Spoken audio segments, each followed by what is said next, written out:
ya Yahya khudil kitaba biquwah wa atainahul hukma sabiyya fa bima rahmatin minallahi lintalahum. Ya, dengan rahmat Allah Subhanahu wa taala bersifat lemah lembutlah dalam diri Anda. Inilah remaja keren Quran.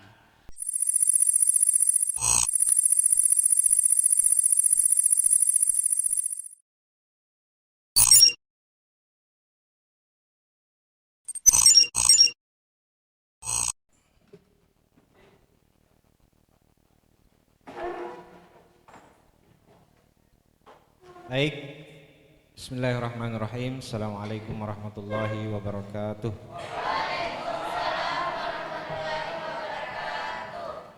Alhamdulillahirabbil alamin. Assalatu wassalamu ala sayyidina Muhammadin wa ala alihi wa sahbihi ajmain. Ma ba'du.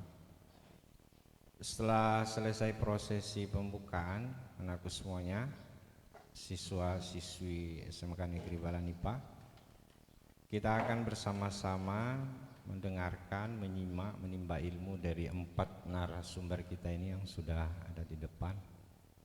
Ini orang pilihan semua ini, orang pilihan. 4 narasumber ini adalah manusia pilihan di Kementerian Agama Kabupaten Polri Mandar. Yang sebelah sini nih adalah penyuluh agama Islam senior, ya paling senior ini. Ada Ustadz Andi Syukri.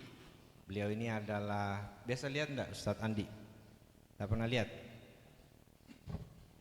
Nah, beliau ini adalah penyuluh agama Islam Kecamatan Campalagian, sekaligus beliau adalah ketua kelompok kerja penyuluh. Jadi beliau presidennya penyuluh se-Pulau Mandar. Ini di samping beliau juga posisinya sama, penyuluh senior.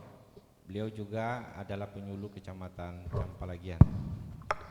Di samping beliau 2 orang juga ini bukan penyuluh tetapi penghulu. Satu, beliau adalah penyuluh Kecamatan Alu, Bapak Muhammad SAG. Nah, di sampingnya ini penyuluh Kecamatan Campalagian. Kita kasih penghulu Kecamatan Campalagian ya. Kita kasih tepuk tangan untuk narasumber kita. Sistem yang akan kita gunakan anak-anakku semuanya. Jadi sekali lagi implementasi daripada BRUS ini adalah breakdown dari keputusan Kementerian Agama melalui Dirjen Bimas Islam 1012 tentang bimbingan remaja usia sekolah. Tujuannya paling tidak 2. Yang pertama adalah ketahanan keluarga masa depan ya. Edukasi yang diberikan ini adalah bentuk penguatan karena adik-adik semua nanti ini bakal menjadi bapak-bapak, ibu-ibu yang punya anak. Itu ketahanan keluarga masa depan. Lalu yang kedua tentu adalah pencegahan pernikahan usia dini. Ada yang sudah menikah di sini? Nggak ada PD? Oke. Kesempatan pertama akan saya berikan kepada penghulu kita, Bapak Penghulu Kecamatan Alu, Bapak Muad SAG. Masing-masing narasumber ini saya kasih waktu 15 menit. Nah, nanti setelah itu baru kemudian kita sesi tanya jawab. Sepakat ya? Oke, mic ini akan saya serahkan kepada Pak Muad yang akan berbicara tentang konsep remaja Qurani. Konsep remaja keren Qurani. Kepada beliau dengan hormat disilakan. 15 menit dimulai dari sekarang. Bismillahirrahmanirrahim. Assalamualaikum warahmatullahi wabarakatuh.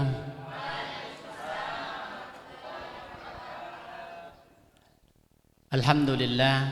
Alhamdulillahilladzi 'allama bil qalam, 'allamal insana ma lam ya'lam.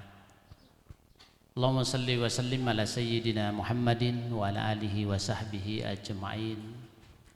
Subhanaka la ilma lana illa ma 'allamtana innaka antal alimul hakim. Yang saya hormati moderator atau panitia, teman-teman dari narasumber, anak-anakku sekalian yang saya cintai, saya banggakan. Pertama, puji syukur kehadirat Allah Subhanahu wa taala mentakdirkan kita bertemu wajah hari ini setelah sebelumnya saya yakin aku sekalian kita pernah bertemu. Ya, jadi ini pertemuan yang kedua. Ya, pertemuan di alam ya ketuhanan, kira-kira seperti itu anakku sekalian. Judul yang diamanahkan panitia kepada saya hari ini adalah Remaja Keren Qur'ani. Ya, remaja keren Qur'ani. Rasulullah Shallallahu Alaihi Wasallam sebagai inspirasi kita, suri teladan kita, pernah bersabda, "Man ja'alal Qur'ana amamahu qadahu ilal jannah." Siapa yang menjadikan Al-Quran amamahu di depannya, ya, menjadi imamnya, menjadi panutannya, pedoman hidupnya, qadahu ilal jannah, maka Al-Quran itu akan membimbingnya, menariknya masuk ke dalam surganya Allah Subhanahu wa taala. Apakah surga itu surga dunia, lebih-lebih surga akhirat yang kekal abadi. Amin Allahumma amin. Wa man ja'alal Qur'ana khalfahu, anak-anakku sekalian, kata Nabi, tapi siapa yang menjadikan Al-Qur'an khalfahu di belakangnya? Kalau saya bisa bertanya kepada anak-anakku sekalian, semua punya kitab suci Al-Qur'an? Baru semua anak-anakku sekalian? Baru, alhamdulillah. Jangan sampai baru karena tidak pernah dibuka, tidak pernah dibaca. Ya, karena tidak pernah dibuka, tidak pernah dibaca, salah satu tafsiran mengatakan itu namanya khalfahu. Anda menyimpannya di belakang Anda. Lebih baik dia menjadi kusut, mungkin robek karena selalu dibuka dan dibaca. Karena dia menjadi panutan kita, ya. Wa man ja'alal Qur'ana khalfahu saqahu ilan nar. Kalau kita taruh Al-Quran di belakang kita, maka dia akan menendang kita ke dalam nerakanya Allah Subhanahu wa ta'ala. Kalau neraka dunia, dia akan menjadikan kita mungkin hebat beramal di dunia, tapi amalan yang tidak sesuai dengan tuntunan Al-Quran. Itu namanya celaka di dunia, celaka di akhirat, anak-anakku sekalian. Ya. Jadi olehnya itu anak-anakku sekalian, saya berbahagia hari ini baru pertama kali sebetulnya panitia mengamanahkan kepada saya dengan judul Remaja Keren Qur'ani, suatu judul yang luar biasa anak-anakku sekalian. Ya, artinya bagaimana kita menjadi remaja yang keren Qur'ani. Ya, anak-anakku sekalian, masih remaja toh? Kalau remaja itu usia rentan antara 10 sampai 21 tahun. Ya, ada yang bilang 15 sampai 21 tahun. Ya, remaja anak-anakku sekalian. Ada yang mau berpendapat? Apakah remaja itu? Menurut Nanda apa itu remaja? Remaja kan? Satu definisi mengatakan bahwa remaja itu masa peralihan dari anak-anak ke dewasa. Suatu masa di mana potensi itu kuat dipegang oleh seseorang. Maka wajar Soekarno jika pernah berkata, berikan saya 1000 orang tua, saya akan angkat Semeru bersama akarnya. Tapi berikan aku 10 pemuda, saya akan goncang dunia ini. Kenapa? Karena masa remaja itu masa yang kuat anakku sekalian. Masa yang Anda miliki sekarang ini, masa yang menentukan masa depan Anda. Tapi sekali lagi, masa yang depan yang indah bukan hanya orientasinya dunia, tapi berorientasi akhirat. Yang mana itu remaja yang keren Quran. Kalau keren apa ya? Biasa kita dengar ini. Oh, ini keren juga ini si anak. Keren itu kira-kira bangga dengan tampilan sesuatu. Maka judul ini berkata bahwa saya ada remaja yang bangga dengan penampilan Al-Quran. Tampilkan Al-Quran dalam diri Anda.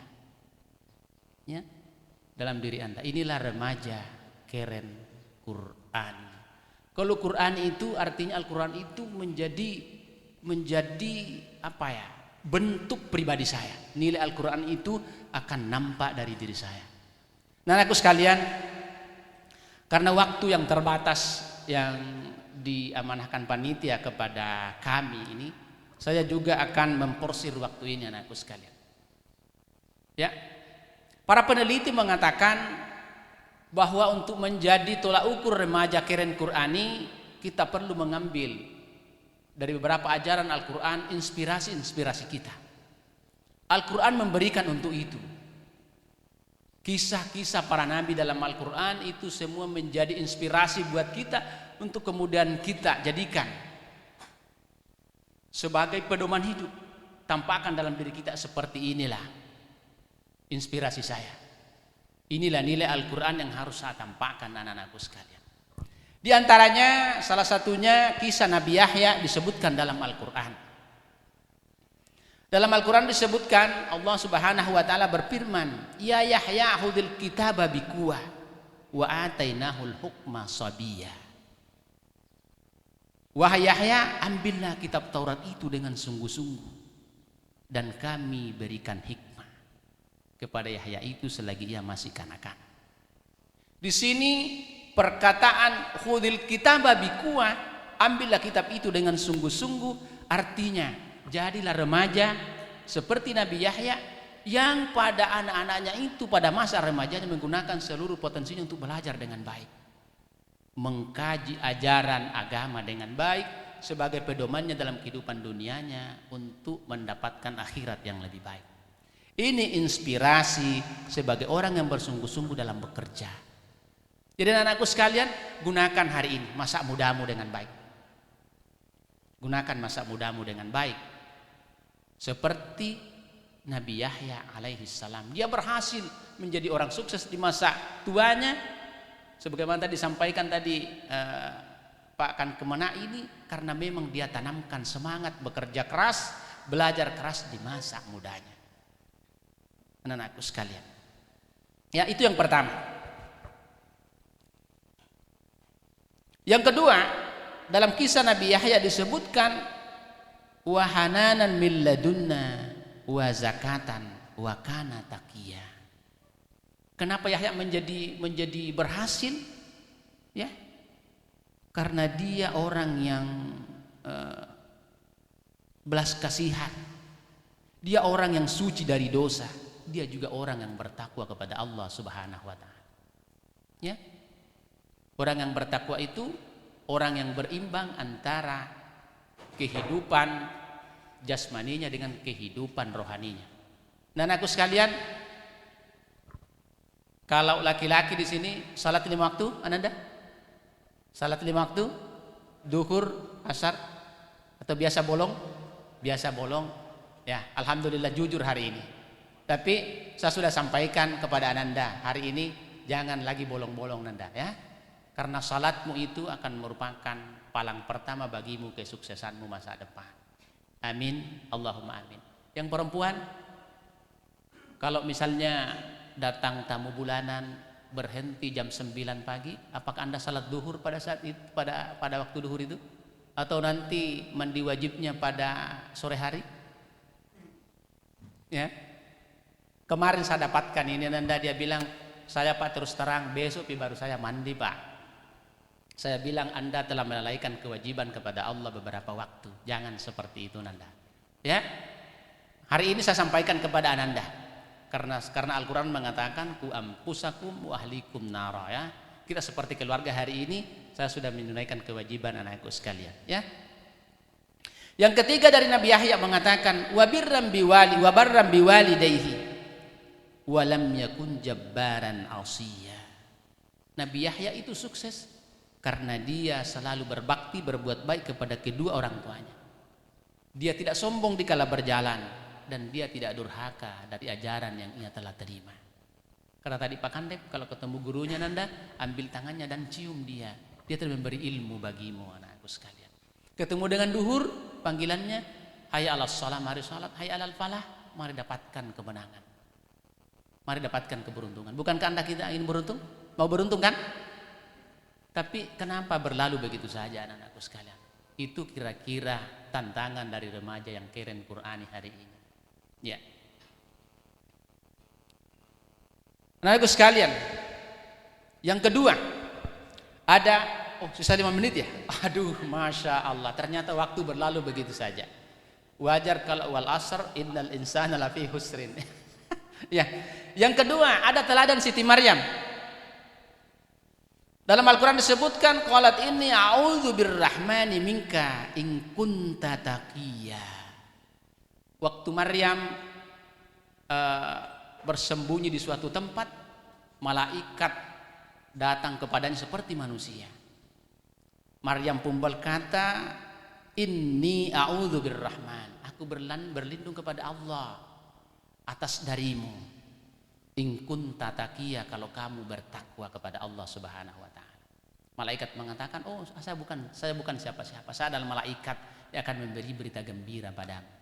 Maryam di sini adalah sosok wanita yang mampu menjaga kehormatan anakku sekalian, jaga kehormatan kita, jaga pergaulan kita, ya. Yang ketiga ada Nabi Isa alaihi salam. Kurang lebih sama dengan Nabi Yahya tadi. Wa barram bi walidati wa lam yaj'alni jabbaran syaqiyya. Nabi Isa bilang, aku adalah orang yang berbakti kepada ibuku. Berbaktilah kepada kedua orang tuamu Nanda, ya. Ya. Bukankah Al-Qur'an menggandengkan pengabdian, menyembah kepada Allah dan berbakti kepada kedua orang tua, begitu pentingnya dalam kehidupan kita. Artinya tanpa restu dari mereka, cita-cita yang kita tanam hari ini tidak akan bisa terwujud untuk masa yang akan datang. Jangan sampai habis waktunya. Saya sebutkan 2 tabe panitia. Pertama, teladan Nabi Ibrahim alaihissalam. Dia berbicara dengan bapak dan anaknya, anak-anakku sekalian. Dia berbicara kepada bapaknya, ya abati la ta'budis syaitan innasy syaitana kana lirrahmani asiya. Wahai bapakku, jangan engkau menyembah setan. Jangan menyembah setan, ya Allah, dia akan memberikan masalah bagimu, ya. Tapi bapaknya tidak mau, ya. Tapi dia tetap berbuat baik kepada bapaknya, ya. Dia berkata kepada anaknya, sebaliknya kepada anaknya. Kita ringkas ini Nanda, sedikit waktunya. Waktu berbicara dengan Ismail, waktu mau ada kurban pertama yang akan kita hadapi ini 1 bulan ke depan Anda. Falamma balagha ma'us saya qala ya abati inni ara fil manam fanzur madza tara. Dia berkata kepada anaknya, wahai anakku, tadi malam aku mimpi Allah memerintahkan kepadaku untuk menyembelihmu, ya. Ya, fanzur madza tara, bagaimana pendapatmu? Di sini menandakan bahwa sebagai remaja, sekalipun ada pergolakan dalam dirimu, tapi bukalah komunikasi yang baik kepada orang tuamu, kepada tetanggamu, kepada sosialmu, anak-anakku sekalian. Jangan memaksakan kehendak, jangan memaksakan suatu konsep yang kita dapatkan mungkin dari Google, anakku sekalian. Tapi terima mereka semua. Terima mereka semua. Itu namanya paham wasatiyah, namanya paham pertengahan, ya. Jangan lihat-lihat sedikit salah. Ini salah, ini tidak boleh. Kata orang, haram hukumnya orang ziarah di kubur. Iya, orang yang ziarah yang dikubur ya haram, Pak. Haram, ya. Datang ziarah langsung dikubur tidak boleh, ya. Tapi kalau orangnya ziarah ke kuburan boleh, ya. Kalau orang yang datang berziarah langsung dikubur, wah itu yang haram hukumnya. Siapa tahu belum mati, ya. Yang terakhir, anak sekalian, rasanya waktu sudah habis. Teladan kita Rasulullah sallallahu alaihi wasallam. Dalam Al-Qur'an disebutkan, "Fabima rahmatin minallahi lintalahum." Ya. Dengan rahmat Allah Subhanahu wa taala, bersifat lemah lembutlah kepada temanmu, kepada orang tuamu, kepada umatmu kalau Nabi sallallahu alaihi wasallam. Kita harus membina rasa penyayang dalam diri kita, anak-anakku sekalian. Ya. Inilah beberapa cerminan inspirasi Al-Qur'an yang harus kita nampakkan dalam kehidupan kita. Terutama masa remaja ini. Kita gunakan dengan baik, anak-anakku sekalian, ya. Jadikan masa ini sebagai masa yang tidak berlalu begitu saja bagimu. Kata Nabi, gunakan masa mudamu sebelum datang masa tuamu. Masa remaja maksudnya, anak-anakku sekalian. Di sini Anda harus mengenali dirinya, Anda harus menancapkan cita-cita dengan kuat bahwa insya Allah saya akan S1, insya Allah saya akan S2 di bawah bimbingan Allah Subhanahu wa Ta'ala. Nah, anakku sekalian, inilah dari saya, mudah-mudahan ada manfaatnya untuk kita semua. Hadanallahu wa iyyakum ajmain. Assalamualaikum warahmatullahi wabarakatuh. Ya. Kasih aplaus dulu untuk narasumber.